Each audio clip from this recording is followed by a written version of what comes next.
Hi guys and welcome to Horologique. Today we will check this little escapement time manual wind regulator or regulator. And this is a very original piece. Well, it's not that original because it is still homaging a timepiece from Chronowiss, the Chronowiss regulator from the 1990s.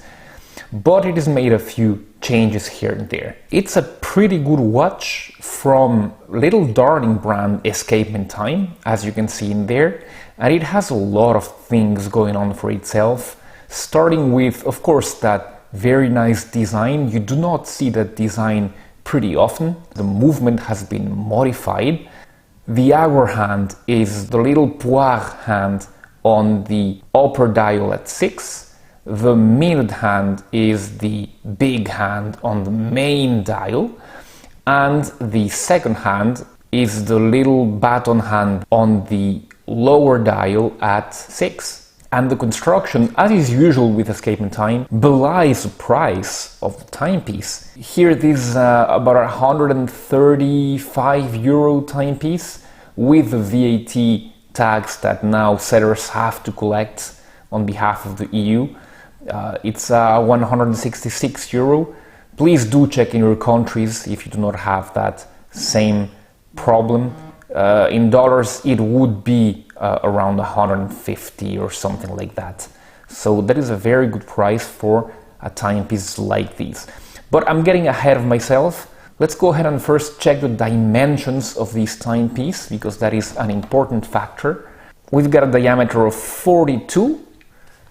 We've got a height of 12 millimeters, and we've got a log-to-log of 48.7. So a pretty big timepiece, this one. That is the first complaint that I have with this timepiece, sadly.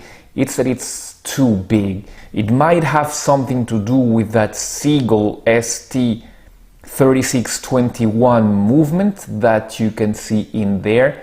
Very nice movement, especially at this price point, but one that maybe bulks up the watch. Escapement Time are known for putting very interesting movements on their watches, and this is no exception. We'll get back to the movement later on. Let's just go a little bit more in depth. So let's start by the dial at 12, and as you can see, it's a dial with Roman numerals, and the disc where the numerals are contained has some concentric pattern. The poire hand is, as is the case often with Escapement Time, is thermally blued. That is no cheap feat, especially in a watch costing this little. That is pretty impressive by Escapement Time, so that is really bravo to them, because that is no easy and no cheap feat. Let's check now the lower dial. It is a bit smaller than the dial at 12, but it has the same kind of disc with the same kind of concentric circles on it, but it has a little train track going around it, and it is segmented, and you only see the tenths appearing on the dial. Here we've got a very Germanic spear hand with the counterbalance that is this kind of very nice triangle that I have seen only on German watches such as a Lange&Söhne and such.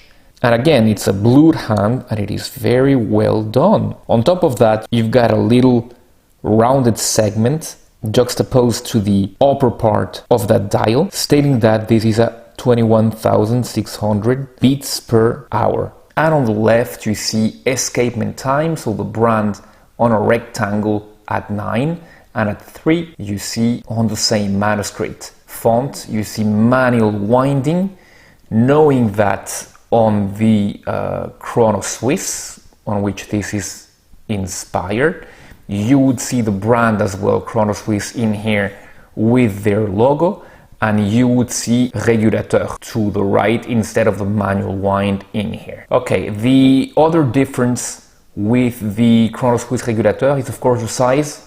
The size on the Chronowiss was 35mm by 10mm, which is much smaller than this 42 by 12. And also a little small visual difference was that the bezel had a hobnail finish on it instead of this double circle in here. The crown was a little different. The crown was an onion crown instead of these. We're talking about the crown, let's keep on talking about it. It is signed Escapement Time, little sign in there. Let's go to the case. So the case is polished all over, as it should be for what is essentially a dress watch. They haven't cheapened out for that. It's just that dress watches are supposed to be all polished. So no complaint on my part regarding that. Okay, let's move to that movement. And this little ST3621, so it's a Seagull movement. So before you say anything, Seagull is the biggest manufacturer of mechanical movements in the world. So even though their movements maybe don't have the best finish, there's a lot of know-how in there. This movement is pretty much based on the architecture of German movements, which is in 2/3, meaning that where the mainspring and most of the wheels are is covered. The exposed part is essentially where the balance wheel and escapement are. And that balance wheel is very, very nicely done with those weights on it, which is known to be made on much more expensive timepieces. So I'm glad that they tried that in here. Of course, the finish of the movement is not exceptional. I mean, it's pretty rough, to be honest. It is nice though that they tried to make that little star in there and those wave designs. We're not used to seeing this kind of architecture, contrary to the classical Swiss architecture or Japanese architecture. Yeah, some initial good news in there. We are at the edge of cost, which is very good for this flat position. But as this is a Chinese movement, we will try more positions because there's some little doubt in there.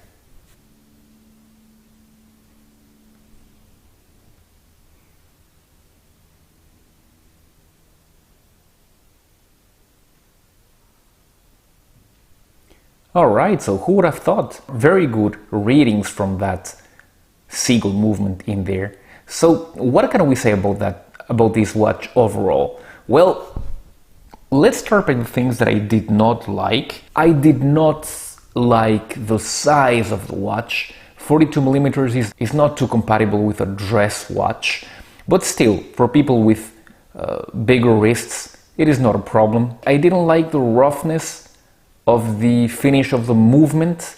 I believe they could have done something better in there. That is not Escapement Time's fault, but Seagull, because this movement is not well finished, let's be honest. The bracelet is a little bit plain as well, nothing too bad though, the quality is pretty good. The good of this watch, well, the quality, but for the movement, but the rest of the quality of finish, of execution, looks very good for a watch at this price point. Let me remind you that the base price, tax-free, of this watch is 133 euros. Comes at 166 with the VAT added to it. And for that, you're getting quite a lot. You're getting quite good finish. You're getting a pretty original design. You're getting thermally blued hands, which is very nice. So if you want to be a little bit original and not end up with yet another Submariner homage, this Escapement Time is surely an option for you. For the bigger wristed, as I told you, but if you've got a 17.5 and above centimeter wrist, this would be good for you.